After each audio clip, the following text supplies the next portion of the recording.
लल्लन एक आइसक्रीम वाला था जो मायापुरी में घूम घूम कर आइसक्रीम बेचा करता था। आइसक्रीम ले लो, आइसक्रीम, मलाई, ऑरेंज, चॉकलेट आइसक्रीम। लल्लन की आवाज सुनते ही ग्राहक उसकी ओर दौड़े चले आते थे। बच्चे तो बच्चे और बूढ़े भी। लल्लन खुद ही ये सारी आइसक्रीम बनाया करता था। लल्लन के ग्राहकों को देखकर एक दुकानदार ने सोचा कि उसे भी आइसक्रीम बेचनी चाहिए। ये लल्लन की सारी आइसक्रीम हाथों हाथ बिक जाती हैं। अगर मैं बाजार से आइसक्रीम खरीदूं तो मेरा भी अच्छा खासा मुनाफा होगा। ऐसा सोच के भुवन ने अपने दूध के फ्रिज में आइसक्रीम्स रखना भी शुरू कर दिया। उसे लगा था कि बिक्री बहुत अच्छी होगी, पर ऐसा कुछ नहीं हुआ। दिन भर में उसकी 1-2 आइसक्रीम ही बिकती थी। भुवन हर दिन देखता था कि लल्लन के आते ही भीड़ लग जाती थी। आखिर ये ऐसा करता क्या है पता नहीं। मेरी आइसक्रीम को तो कोई पूछता ही नहीं। आइसक्रीम ले लो, आइसक्रीम, मलाई, ऑरेंज, चॉकलेट आइसक्रीम। लल्लन की आइसक्रीम बिकती देख भुवन को बहुत जलन हुआ करती थी, पर वो कुछ नहीं कर सकता था। एक दिन लल्लन अपने घर पर आइसक्रीम बनाते हुए सोच रहा था, मेरी सारी आइसक्रीम 1 घंटे में ही खत्म हो जाती है। मुझे ज्यादा आइसक्रीम बनानी चाहिए। उस दिन लल्लन ने दुगनी आइसक्रीम बनाई। जैसे ही लल्लन ने आवाज लगाई, आइसक्रीम ले लो, आइसक्रीम, मलाई, ऑरेंज, चॉकलेट आइसक्रीम, रोज की तरह ग्राहकों की भीड़ लग गई और जल्द ही लल्लन की सारी आइसक्रीम खत्म हो गई। वो लौटने की तैयारी ही कर रहा था कि भुवन ने उसे रोक लिया। लल्लन भैया। हाँ बोलो भाई। तुम्हारी तो सारी आइसक्रीम हाथों हाथ बिक जाती है। मेरी देखो दिन में 1-2 ही बिकती है। अब ग्राहकों को मेरी आइसक्रीम का स्वाद पसंद है तो मैं क्या करूं? वो तो है भाई, तुम्हारी आइसक्रीम बहुत स्वादिष्ट होती है, पर अगर तुम मेरा एक काम कर दो तो तुम्हें भी ज्यादा मुनाफा होगा और मुझे भी कुछ पैसे मिल जाएंगे। कैसा काम? मेरी आइसक्रीम अगर तुम अपने डिब्बे में डालकर बेच दो तो ग्राहक आसानी से खरीद लेंगे और जो भी मुनाफा होगा वो हम आधा आधा बांट लेंगे। लल्लन भुवन की बातों को सोचने लगा। वैसे ऐसा करने में कोई हर्जा नहीं है। ठीक है भाई, दे दो। मैं अभी सारी आइसक्रीम्स बेचकर आता हूं। भुवन ने सारी आइसक्रीम डिब्बे में भर दी और लल्लन आइसक्रीम बेचने निकल पड़ा। गांव की दूसरी ओर जैसे ही लल्लन ने आवाज लगाई, ग्राहकों की भीड़ लग गई। कुछ ही देर में सारी आइसक्रीम्स बिक गईं। ये देख लल्लन बहुत खुश था। लल्लन भुवन की दुकान पर लौटा। लो भाई, सब बेच दी। इतनी जल्दी? फिर लल्लन और भुवन ने मुनाफे का बंटवारा किया और लल्लन अपने घर चला गया।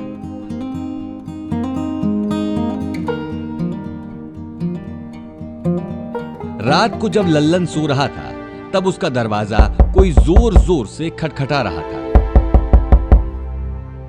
जब उसने दरवाजा खोला तो सामने गांव वाले और पुलिस इंस्पेक्टर थे। क्या हुआ? खराब आइसक्रीम बेचता है। तेरी वजह से 2 बच्चे हॉस्पिटल में एडमिट हैं। हैं? क्या? तब लल्लन को याद आया कि उसने भुवन की आइसक्रीम बेची थी। शायद उसमें ही कुछ गड़बड़ थी।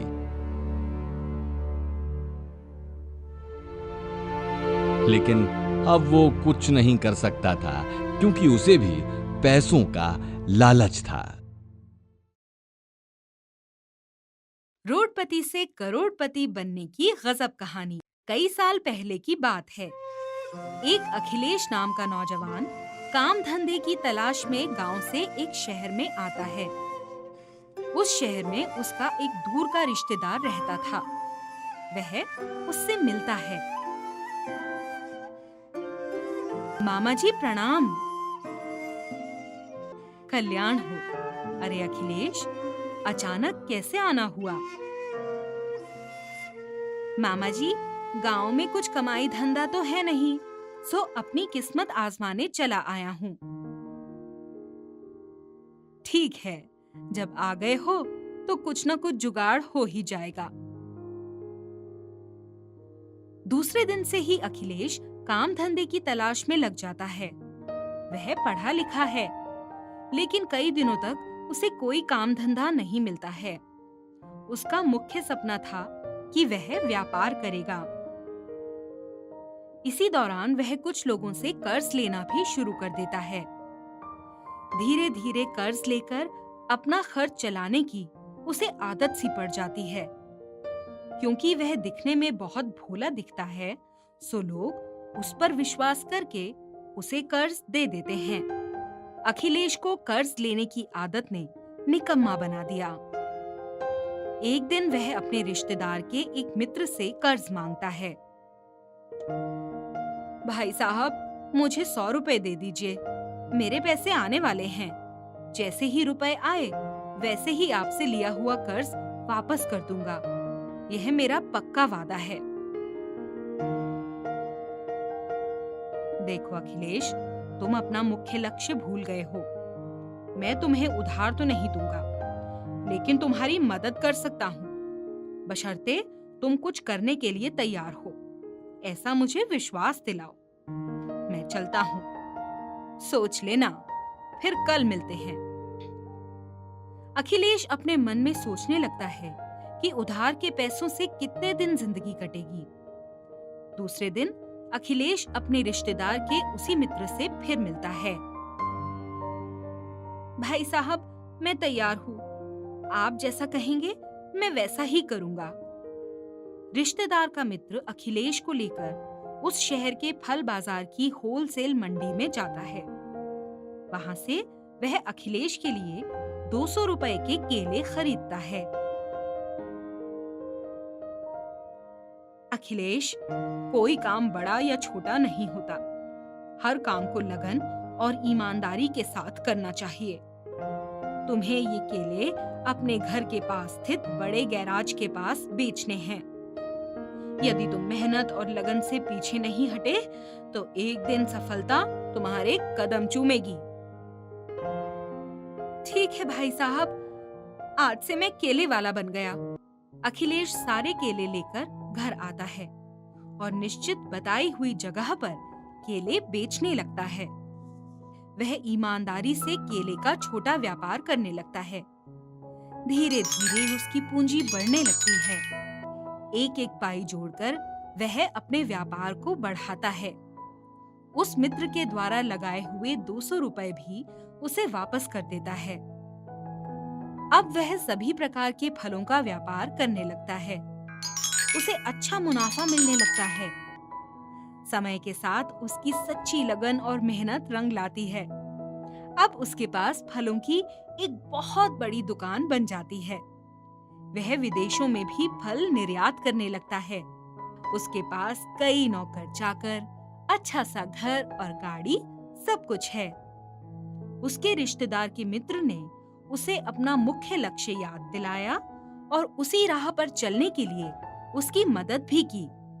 और अखिलेश ने मेहनत, लगन, ईमानदारी के साथ व्यापार को बढ़ाया। इसीलिए उसे अपनी मंजिल मिल गई। सीख: मनुष्य को अपना लक्ष्य कभी नहीं भूलना चाहिए। मेहनत, लगन और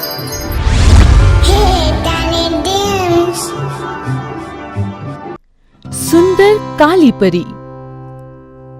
नन्ही यशिका ने अपनी दीदी से कहा, दीदी दीदी, आज एक अच्छी सी कहानी सुनाइए ना।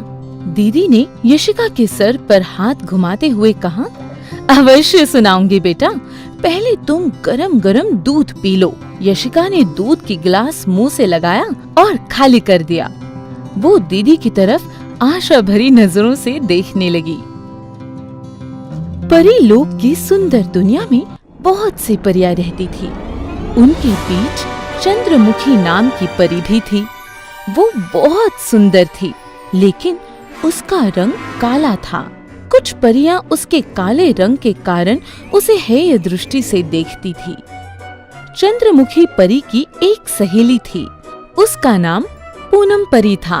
वो चंद्रमुखी परी के पास आई और कहा, चंद्रमुखी चलो चलो आज पृथ्वी लोक की सैर कराएं।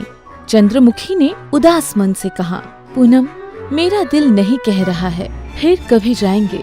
चलो ना, वहाँ तुम्हारा मन बहल जाएगा। पूनम परी के जिद के आगे चंद्रमुखी परी को हामी भरनी ही पड़ी।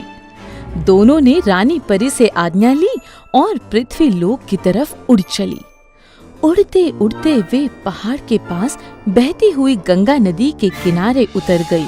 चंद्रमुखी परी ने बहती हुई गंगा नदी के जल को जैसे ही हाथ से छुआ, उसके शरीर में एक हल्की सी हलचल हुई।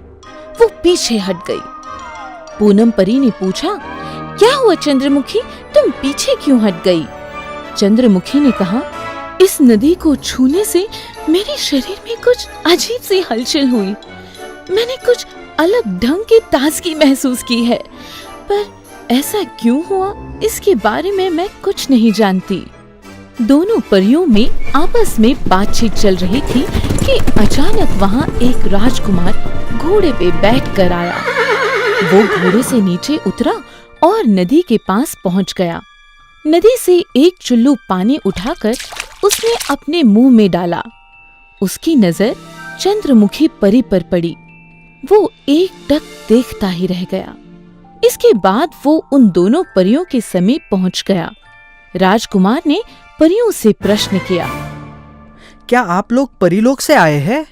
पूनम परी ने नम्रता पूर्वक उत्तर दिया, जी हाँ राजकुमार, हम दोनों परियां परीलोक से आए हैं। चंद्रमुखी परी ने देखा राजकुमार के दाहिने कांधे से खून टपक रहा था। राजकुमार ने कहा, एक शेर से मुठभेड़ हो गई और उसी ने ये जख्म दिया। चंद्रमुखी परी ने अपने जादू के सितारा छड़ी से राजकुमार का जख्म ठीक कर दिया। राजकुमार, आपका हृदय से बहुत बहुत धन्यवाद। हमारे राज्य में आपका बहुत बहुत स्वागत है। आप दोनों हमारी मेहमान हैं। चंद्रमुखी परी ने कहा, हार्दिक धन्यवाद। राजकुमार ने कहा, यदि आप लोगों को किसी भी चीज की आवश्यकता हो तो हमें जरूर याद कीजिएगा। अच्छा, तो मैं आज्ञा चाहता हूँ। मैं शीघ्र ही लौटूंगा। इतना कहकर राजकुमार घोड़े पर बैठकर वहाँ से चला गया। दोनों परियां वहाँ से आगे बढ़ गई। चलते चलते उनकी राह में एक कुटिया दिखाई दी। वे दोनों वहीं रुक गई। कुटिया के अंदर से एक साधु महात्मा बाहर आए। दोनों परियों ने हाथ जोड़कर उन्हें प्रणाम किया। उन्होंने दोनों परियों को आशीर्वाद देते हुए कहा, ईश्वर आप दोनों का कल्याण करे। ऐसा लगता है कि आप दोनों पृथ्वीलोक पर भ्रमण करने आई हैं। यहाँ कुछ चोर लुटेरे भी है। मेरी एक गाय और बछड़ा चुरा ले गए हैं वो। ये सुनकर चंद्रमुखी परी ने जादू की सितारा छड़ी को घुमाकर कहा, महात्मा जी की गाय और उसके बछड़े को यहाँ प्रस्तुत करो। महात्मा जी की गाय और बछड़ा दोनों सामने उपस्थित हो गए। पूनम परी ने अपने चमत्कार से कुटिया के चारों तरफ एक सुरक्षा चक्र बना लिया। ये चमत्कार देखकर महात्मा जी बहुत प्रसन्न हो गए। वो कुटिया के अंदर गए और बाहर आकर मंत्र पढ़कर अपने कमंडल से जल लेकर चंद्रमुखी पर छिड़क दिया। चंद्रमुखी का काला रंग गोरा रंग में बदल गया। वो अत्यंत गोरी हो गई। महात्मा जी ने चंद्रमुखी से कहा, मैंने आपकी परोपकारी प्रवृत्ति को देख लिया। आपने राजकुमार को घाव और दर्द से मुक्त कराया। मेरी गाय और बछड़े को भी वापस कर दिया। मैं ये भी जानता हूँ कि आपको एक महाऋषि ने क्रोधित होकर काला बना दिया था। आज लेकिन ये सुयोग आ गया जो आप अपनी पूर्व स्थिति में आ गई। चंद्रमुखी परी ने सर झुकाकर महात्मा जी से कहा, महात्मा जी प्रणाम। आपकी इस असीम कृपा से मैं आपकी अत्यंत आभारी हूँ। चंद्रमुखी और पूनम परी ने साधु महात्मा जी से जैसे ही विदा ली, उनके मुड़ते ही सामने उन्होंने राजकुमार को रथ के साथ खड़ा पाया। राजकुमार ने चंद्रमुखी परी को देखा तो देखता ही रह गया। उसकी अप्रतिम सुंदरता पर वो मोहित हो गया था। राजकुमार ने चंद्रमुखी का हाथ पकड़कर उसे रथ पर चढ़ा दिया। पूनम परी भी मुस्कुराते हुए रथ पर चढ़ गई।